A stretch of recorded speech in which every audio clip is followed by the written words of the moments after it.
You don't want to bind yourself together with someone that you're having to drag to church, drag into the things of faith, drag into being involved in what God's doing in the city. You don't want that. That will be frustrating to you and frustrating to them. It's not fun to drag people, and it's really not fun to be dragged. We must get a relationship with God right before we'll ever get a relationship with a guy or a girl right. Because you have to have a source to be a source. There's so many people that are like, I want to marry a guy like that. I want to marry a girl like that. But there's none around here. Move!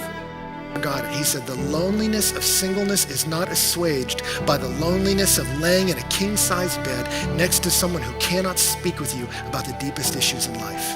Well, dating exists for evaluation. If singleness is about devotion, I'm chasing him. Dating is about evaluation. It is not a status you sit in. It is a process you move through. God's not trying to hurt you. He's not trying to choke you.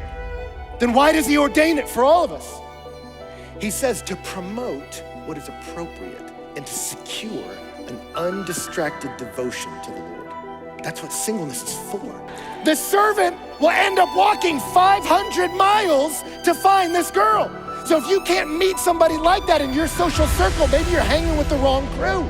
Because maybe God will have you walk 500 miles, and maybe you'll be the man that walks 500 more, just to be the man who walks 1,000 miles to fall down at her door. Running together in the purposes God has for us. You want someone who's not just a man or a woman of faith, but is walking by that faith, right? Don't settle for less. You watch that person and see, are we meant to run together for a lifetime? What are you looking for? The first thing you're looking for in the primary is the same cause. Are we running the same direction? So when I wake up every morning, I pray, then I plan, then I proceed. He says, because love is from God. He points upstream. And everyone who loves has been born of God and knows God. He says it's the beloved who love. When love is embraced, it becomes love extended. And so I have to have a source if I'm gonna be one. That we come into relationships as drains rather than fountain. I'm coming for you to fill a vacancy in me, to make me feel like I'm important, feel like I'm valued, feel like I'm loved. I'm not here for you to fill up a vacancy in me, and you're trying to get me to fill one from you. And all this scarcity produces exploitation. And the reality is we need to have a source if we're gonna be one. Where it says what is attractive in a man is his kindness. And he said, I may get everything else wrong, but I will be kind. Watch how he treats the person he's not trying to sleep with. Watch how he treats the person that isn't gonna help him climb any ladder socially or economically. Watch if he's gentle with the hurting. Watch him. Watch her life. See what they're like, because that's how they'll be with you when you're at your worst. Then when you look at what turns her on, she says, it's your name that's like oil poured out. Your name is your reputation.